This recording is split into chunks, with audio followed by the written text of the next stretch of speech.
I can't possibly understand what his life is like.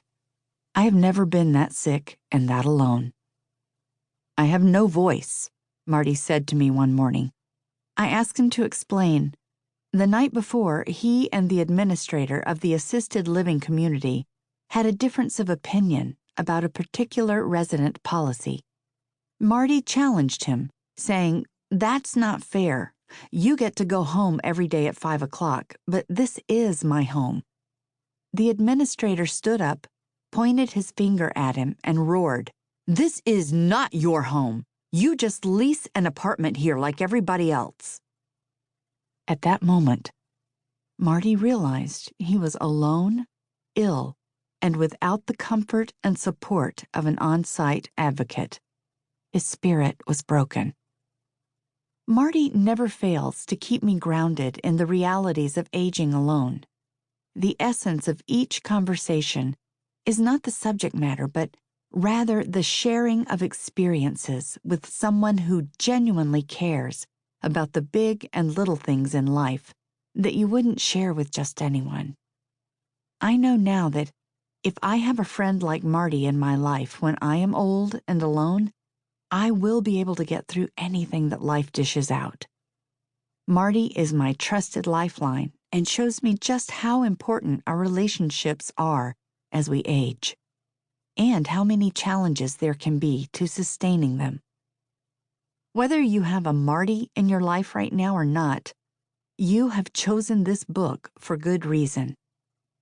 Perhaps, like Marty, you don't have children to call upon for help. Perhaps you're like me, married now and also wondering who will be available, able, or even willing to step in when necessary. But no matter what your situation, you have questions on how your life will change as you grow older. Are you ready for what the upcoming years have in store? Join the club. If you are living solo, you are not alone in this trend. 1 in 3 baby boomers falls into the category of separated, divorced, widowed, or never married. As the numbers continue to escalate, millions of people over the age of 65 will require greater assistance because they are aging alone with no known family members or surrogate to act on their behalf. Committed couples, you aren't out of the woods either. If one partner suffers from a chronic illness, the other partner typically represents the first line of defense. However, when both need care simultaneously, all bets are off. As people make their way from adulthood through elderhood, the unmarried category will grow as individuals continue to experience divorce and widowhood. Nor is being a parent a guarantee that adult children will care for you as you age. Children may choose to move away from parents, even a half world away, to pursue dreams of their own, and they are also known to return home with little to no resources.